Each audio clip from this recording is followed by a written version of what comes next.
So the question is, how do I get good at drawing manga or comics or other stylized types of art?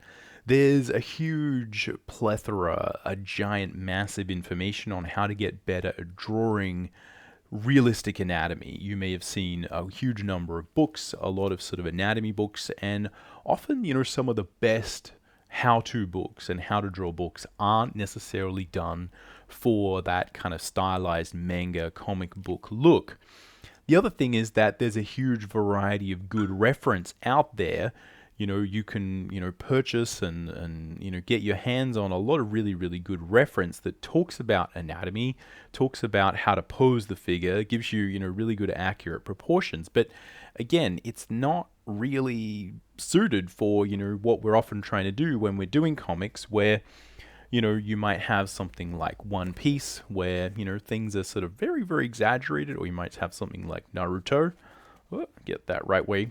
And in that case, we're looking at different proportions, right? The heads are often bigger. Facial features are certainly bigger. That's something I've sort of covered before in different videos. But what I want to talk about here is how do we bridge that gap? How do we use the high quality of information you can get and the high quality of reference that you can get for drawing realistically and try and help yourself to draw things like manga or comics or other stylized art.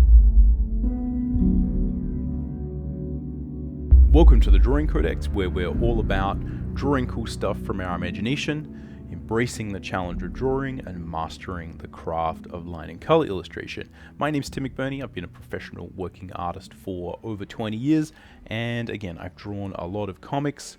And this subject has been something that's sort of interesting to me, and people, are often asking me these types of questions. So I thought it would be a good video to make to see if we can bridge this gap. Now, the way that we bridge the gap is to understand one very, very important and simple thing, and that is that all drawing is about proportion. That is the primary thing we're often trying to learn and memorize. And even if you're looking at something and trying to draw from life, the primary thing that you're doing, the thing that people are always sort of saying, right, is it's this thing where you hold up your pencil, right? So you get the pencil and you're trying to measure how big is this thing versus that thing. That is proportion, right? You're looking at the world and saying, well, how wide is that thing versus how high is that thing, etc. This is the same task that we're essentially given and the same thing we sort of get really good at when we're drawing from imagination. How big is the head versus the torso versus the arm? How big is a hand versus a foot? And understanding the sort of cascade of proportions that sort of expand off of that. You can take the task of drawing a simple hand and just understand that really it is just a task of memorizing proportion at its core. Now, when we're dealing with a realistic set of proportions, right, like our sort of skeleton here, this is a very, very highly accurate medical grade representation of, realistic anatomy, or at least, a semi-idealized, averaged out version of it, let's say. Now, if you want to draw realistically, which again, a lot of comics and manga and bande dessinée have very, very realistic styles where you do actually utilize most of this realistic proportion set. Maybe the eyes are a little bit bigger, maybe the head's a little bit bigger, but in general, we're not deviating too much from this. But you also have, a lot of styles. You might have something like Dragon Ball, right, Akira Toriyama's art, or something that is more like a sort of a chibi sort of style of art where, the heads are really big. We're using the same core set of ideas, and that is that we need to memorize and replicate and accurately portray proportion. And all of drawing comes from that very, very basic standpoint. So when we're looking at systems like you might find in, again, like a book like the Loomis Method, even if you don't actually go out and specifically try and learn to draw realistically and memorize these proportions, you're still going to gain a lot from just understanding the basic concepts that are being used there. So what I want to do is we'll just transition to the drawing desk so we can sort of look at how some of these things play out. But just remember, at its core, proportion is mostly what we're trying to do. You can measure and memorize and be able to replicate realistic proportion or your own proportion. Or if you're interested in a particular type of artist and that's something that you're really trying to take on as a stylistic affectation of your own work, you can just duplicate the sets of proportions that other people have used successfully in the past. It doesn't matter. It's all about you memorizing and being able to replicate proportion from page to page, from panel to panel. What people really care about is consistency in the art. So the key there is that even though what we're trying to aim for might not be realistic or proper, we need to make sure that we have control of our ability to replicate it and make it consistent from page to page and panel to panel. That's all that matters. Just quickly, if you're interested in developing your own line and color style, you can check out my free quick start guide. It goes over my process for creating a line and color illustration in Photoshop from start to finish, starting with thumbnails, going all the way to color. And it just gives you some tips on how to develop your own style and work in this technique where we create worlds with a simple line and color. This is the same thing that I do for my comics. You can use it for manga or bande dessinée. I also use the same basic ideas for a lot of the concept art that I do. Super simple, reliable process. Go check it out. It's free. The link will be in the description. All right, so here we have a Andrew Loomis drawing book, which again is one that I really like and I found quite helpful. This is figure drawing for all it's worth. But again, you could really replace this with any figure drawing book that talks about how to draw realistic proportions. Half of this book is about how to draw realistic proportions from your imagination, often from this book with the goal of then shooting reference with photography and sort of using that to base a finished illustration on. But again, it's this first part of the book and this sort of general idea that you will see replicated in most how to draw from your imagination books that we can apply to our comics. As I said, the key is just to understand what's going on here and not get too caught up in saying that these proportions are the golden proportions or that there's something, magically proper about them. These are just proportions that have been chosen by the artist based on, again, a fairly westernized ideal of the male and female figure. This is based around, again, ideals that existed, in the 30s, 40s, and 50s. You can choose to take as much of or as little of this specific information about what muscles overlap what and how these proportions play out and how you can mannequinize and utilize these systems to help yourself with drawing the figure and building it up. But at its core, one of the main things you're going to be learning here is simply that proportion exists and it is your job to control it, and it's your controlling of proportion from one drawing to another that gives your drawing that sense of solidarity and purpose and correctness. Again, as I said, consistency is the king here. It is the most important thing.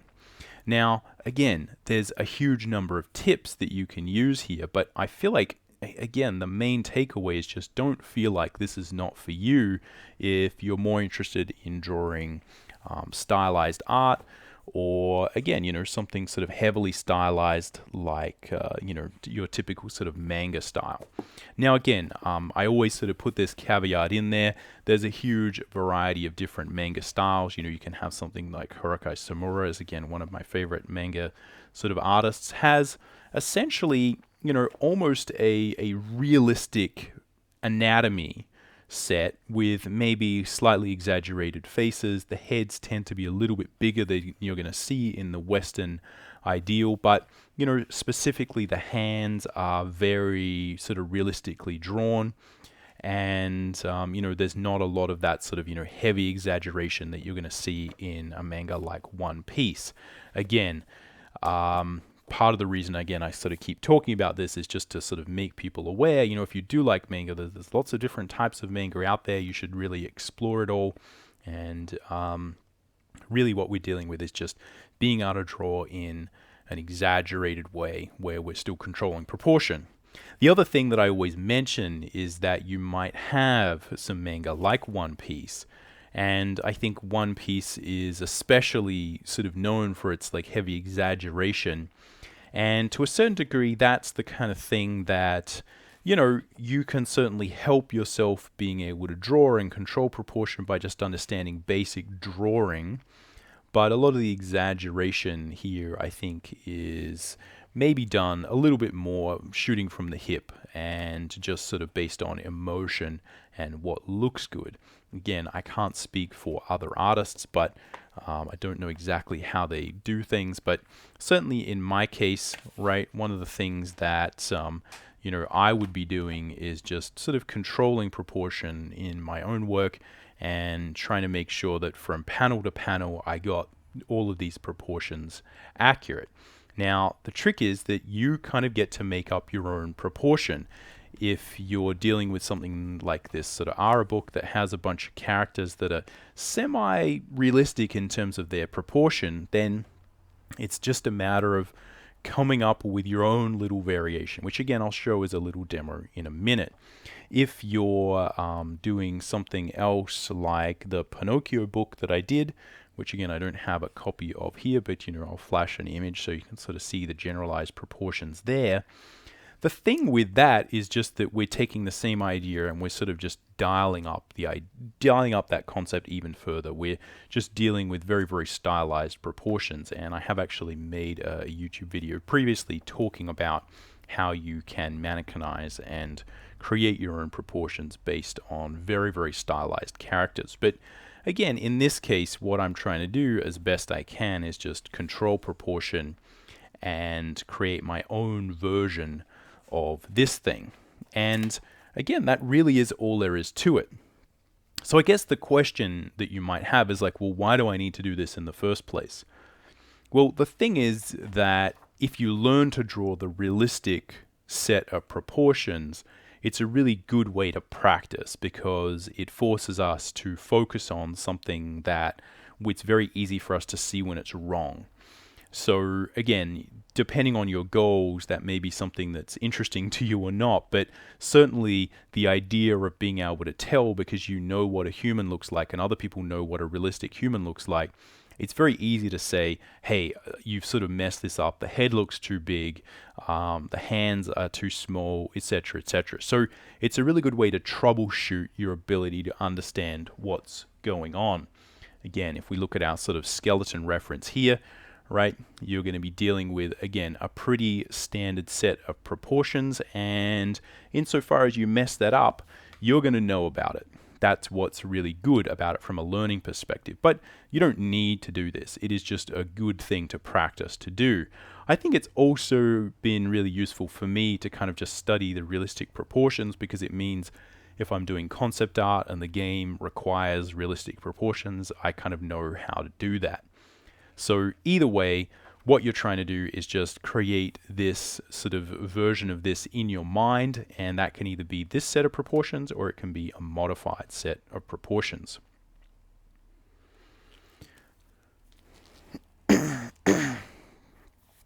All right, so what does that actually look like?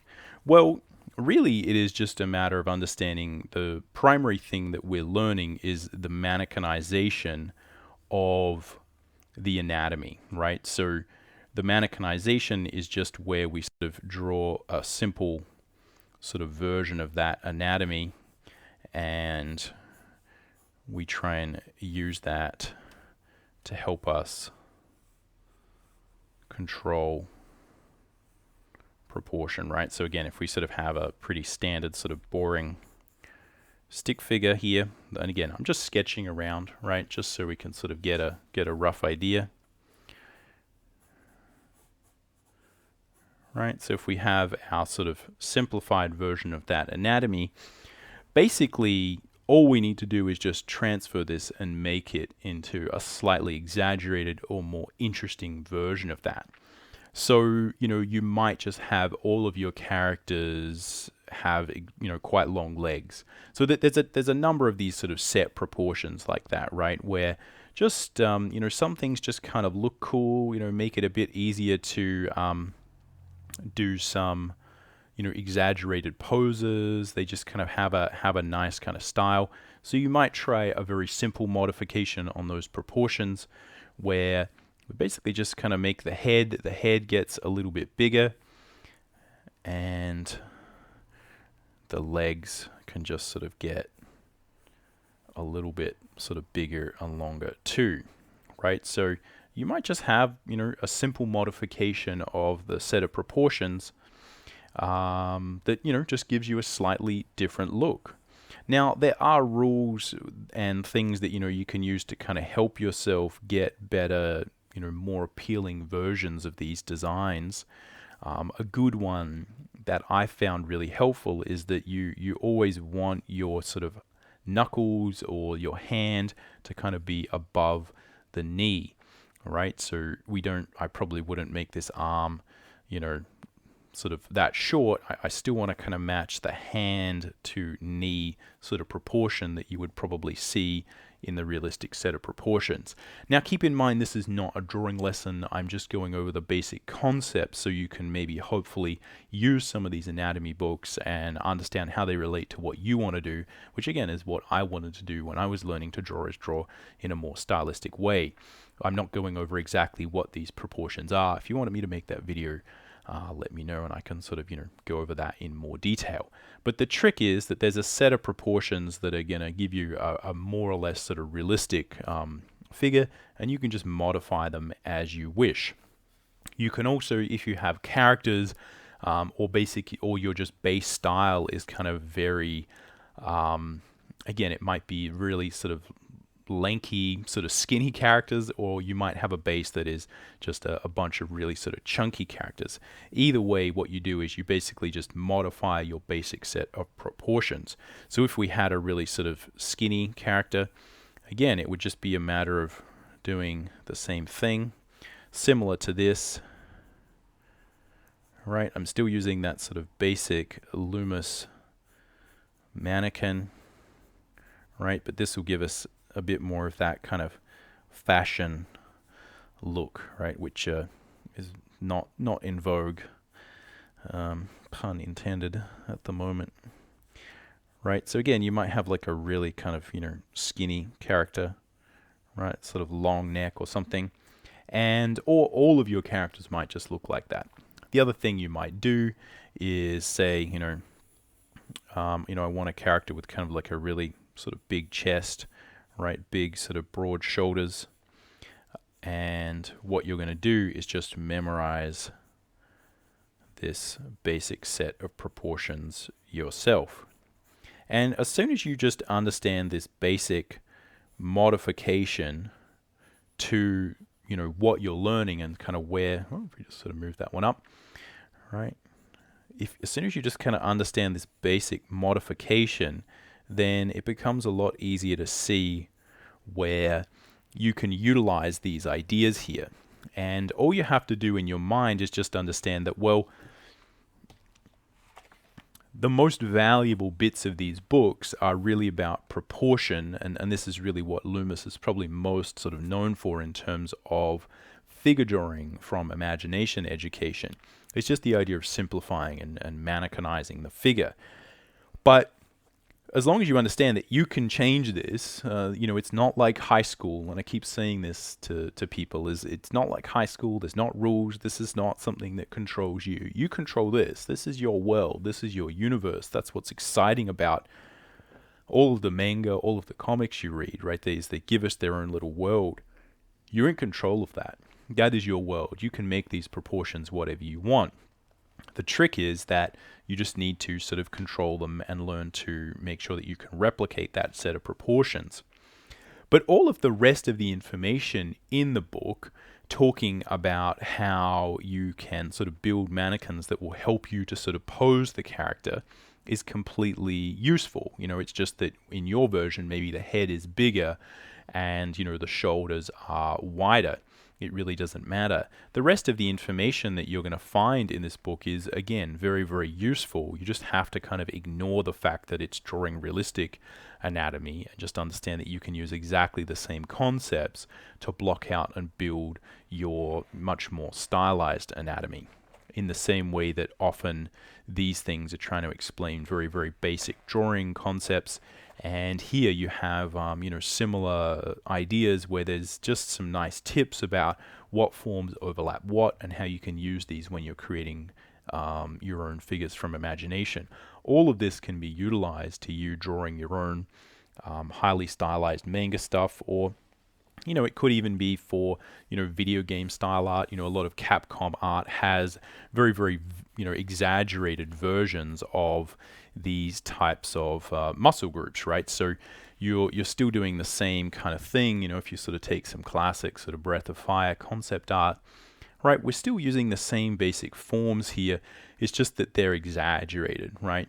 But you can still learn a lot from these because these are specifically there to kind of, teach you anatomy and give you tips. But the same concepts here can be directly transferred to no matter, to any sort of style of art. And I think that really is the beauty of this, is to understand that all artists are connected. We're all doing very, very similar things.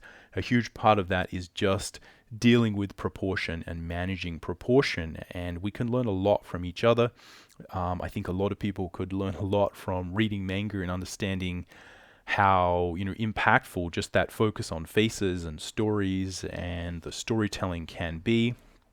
And in the same way, if you want to increase your ability to draw structurally, to control proportion, to just get sort of more solid as a drawer, as an artist, often these books can be very, very useful. And really, the point here is just we don't need to be as divisive, or you don't need to have the thought at all that, can I do this if I want to draw manga, right? I think a lot of people spend a lot of time putting sort of barriers up between us as artists, and I think what you'll find is, we typically have a lot more in common with each other than we do to sort of separate us. And this is certainly what I've sort of done, over my career is, I've tried to sort of, take as much structural drawing as I can from these kind of, sort of resources, because that's, there's a lot of them, and they are good. But, I just kind of transfer it to my own sort of style and, my own sort of look. And that's been very, very useful to me so far. Anyway, that's it. A little bit of a, interesting topic. I think this can be really sort of tricky for some people to understand. And I've seen some comments of people sort of asking, hey, but, can I use this for manga? You can use any drawing thing for any other drawing thing. You're in control of this stuff. It's your world. It's your universe. You control it. Just give it a try. Experiment. Don't worry too much about being sort of told that something's right or wrong. Again, remember that, if you're after truth, it's just that consistency is king. What people value in their sort of products that they look at is, does it feel the same from page to page? Is there a consistency within the world? And it doesn't matter whether your style has slightly bigger head, slightly bigger eyes, smaller hands, bigger hands, whatever. As long as they're consistent across the book, and, maybe if every character you draw is really sort of chunky with big shoulders, you just means when you draw someone who, really, really, really is really chunky and has big shoulders, they just need to be even bigger, right? So it's all a matter of making sure that you understand the hierarchies there, and you can make whatever proportion you set as a base proportion, and you can use that essentially for your entire life. Anyway, let me know if that's interesting or whether that helps clarify these concepts. The answer is yes. You can use basically any sort of drawing method that sort of talks about proportion or structure, and you can apply it, and hopefully and ideally it will help you to draw in any style you want. And really the art of educating and learning these things for yourself is just experimenting, doing a lot of drawing and seeing what works for you. Anyway, that's all I've got for this one. Good luck and happy drawing.